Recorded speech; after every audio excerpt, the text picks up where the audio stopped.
d'autres en 2020, d'autres en 2018 même, mais qui ont repris aussi.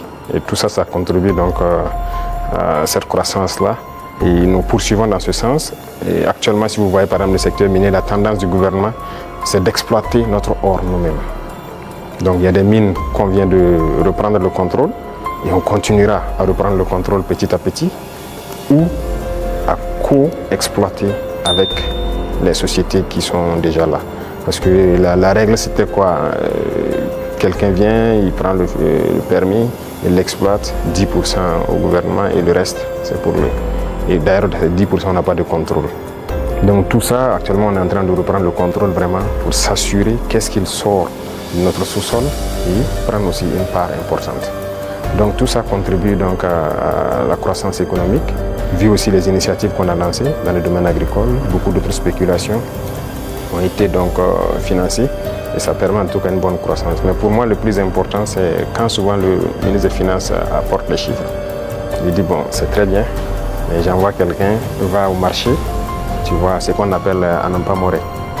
Ça coûte combien une boîte de maïs, ça coûte combien une boîte de mil. Et va aussi dans tel, je prends les informations. Si le coût a baissé, on sait qu'il y a un impact sur la population. C'est ça qui est le plus important. Donc ce travail, on le fait constamment et les services de renseignement même sont mis à contribution pour qu'on ne dise pas un chiffre macroéconomique qui a une croissance de voilà, 1,5, mais qu'il n'y ait pas d'impact au niveau donc, des couches vulnérables surtout. Donc on continuera cette progression s'il plaît à Dieu. Monsieur le Président, si la volonté c'est de soulager davantage le panier de la ménagère et améliorer le pouvoir d'achat du consommateur, peut-être faut regarder du côté de la SONABI, la Société nationale burkinabé d'hydrocarbures, que vous avez trouvé déficitaire en fin 2022 et qui est aujourd'hui pratiquement surliquide parce que c'est la championne des sociétés d'État. C'est la moitié des bénéfices de 2024 réalisés par les sociétés d'État. Est-ce qu'il ne faut pas maintenant diminuer le prix du carburant? D'accord, merci. Je pense que c'est une question que les gens peuvent se poser. C'est très bien, on a fait des progrès, mais quand est-ce qu'on a équilibré et qu'on a commencé à avoir des bénéfices? Qu'est-ce qu'on a fait? Ça, c'est très important à comprendre. Et l'autre chose, c'est que est-ce que ces bénéfices ne participent pas à quelque chose d'autre au profit donc, des populations? Je prends un exemple. On est en train de créer des brigades de construction des routes au niveau de chaque région. Vous voyez notre réseau routier, déjà ce qui est existant est dégradé, même la RN1. Si vous quittez ici jusqu'à surtout la zone de Kokolo et tout ça, c'est carrément dégradé. Ça veut dire qu'on a un besoin important d'investissement dans le secteur des infrastructures routières. Et la SONABI doit participer beaucoup. Je viens de leur confier cette nouvelle mission parce que le carburant qui va ravitailler les différentes brigades, même le bitume et tout ça, la SONABI va devoir s'en charger. Si on baisse, le rythme va baisser. Mais vous voulez qu'on aille vite ou pas? Et il y a aussi une question de, je dirais pas de comparaison. Vous voyez, le carburant se retrouve moins cher au Burkina que certains pays côtiers. Nous, on part chercher le carburant là-bas, on fait le transport jusqu'au Burkina, mais c'est moins cher par rapport à ces pays.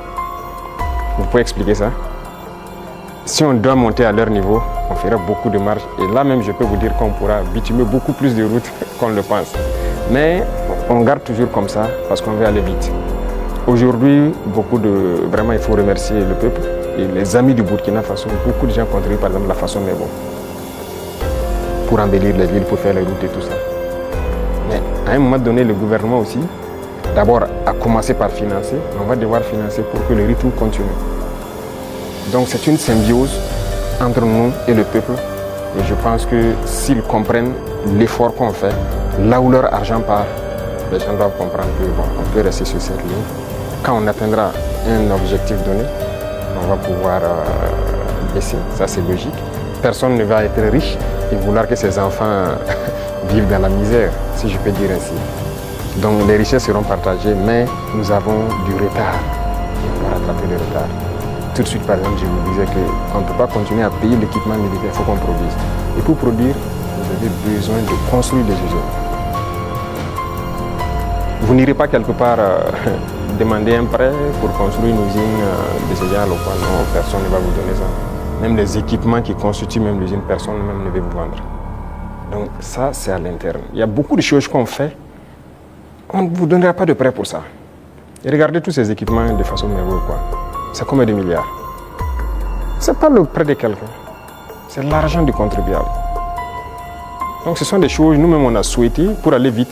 Vous croyez que si j'avais un prêt de 200 milliards en 2023, moi j'équipais tout le Burkina Faso en 2023. Mais personne ne veut vous donner des prêts sur ce volet-là. Donc finalement, c'est l'argent du peuple qui équipe le peuple. Donc il y a beaucoup de domaines, on le fait nous-mêmes. Donc ça a besoin d'un minimum de sacrifices. Quand on va atteindre le niveau, ne soyez pas surpris. Dès qu'on se sentira que voilà, on peut le faire, on va le faire. Votre Excellence, dans le secteur des infrastructures, avec l'ONBA, Faso Mebo, tout comme dans les industries avec Faso Kosam, les usines de tomates, la SM Sosico, les mines, l'État est de plus en plus présent. Est-ce que l'État n'est pas en train de se substituer au privé? Ah, ça c'est une très bonne question. Alors, il faut faire un choix. Ça c'est une chose. Et l'autre chose, il ne faut pas voir ça comme ça. Le privé a toujours des domaines d'activité. Mais il faut avoir cette capacité de s'adapter. Il y a des choses qui doivent revenir à l'État. Mais c'était donné au privé, pourquoi? Bon, nous, on n'a pas d'élection à financer, on n'a pas de compte à ouvrir ailleurs pour sécuriser quoi que ce soit. Ça ne nous intéresse pas tout ça. Donc ça fait que nos rapports avec le privé sont de plus en plus sains. Chacun fait ce qu'il doit faire, paye ses impôts qu'il doit payer. Et nous les disons chaque fois de s'adapter. Quand on prend le secteur minier, moi j'ai rassemblé les opérateurs, je les ai dit, investissez dans les mines. Beaucoup n'ont pas compris. Il y a un en tout cas qui a commencé à investir. Et je pense que dernièrement, je l'ai reçu, il m'a dit que moi je l'ai ouvert les yeux, qu'il ne savait pas qu'il y avait l'argent là-bas. Pour lui, c'est l'import-export. Il dit l'import-export, vous ne faites que sortir nos devises. Et le peuple ne travaille pas. Ça, c'est un exemple. Donc, il est en train de se muter un peu. Moi, les ministres de l'Agriculture, vous vous souvenez, il a fait des sessions à Bobo, il a rassemblé les opérateurs économiques quand on voulait lancer les Bagré-Pôles et tout ça, la relance de l'activité, l'offensive. Mais je peux vous dire aujourd'hui, personne n'a investi. J'ai dit d'accord, j'ai fait faire le point de bilan de l'offensive, puisque nous sommes en 2025, au ministre, et la part que le privé devait prendre pour investir dans nos pôles de croissance, je lui ai demandé quels sont les privés qui ont pu investir dans la terre et tout ça. Il dit personne. C'est ceux qui étaient déjà dedans les producteurs de semences et trucs qu'on a d'ailleurs encouragé, les coopératives, c'est eux qui ont continué. Mais les grands opérateurs, je lui ai dit oui, il ne va personne. Il dit d'accord, très bien. Ne soyez pas surpris que demain je dise personne ne prendra de l'argent pour amener à l'extérieur pour payer du riz venir. Vous investissez pour cultiver les riz. Il faut savoir se muter. Il faut savoir s'adapter à l'idéologie de ceux qui dirigent. Donc le secteur privé aura toujours quelque chose à faire. Mais il faut s'adapter au contexte. Parce que si on laisse tout au maître du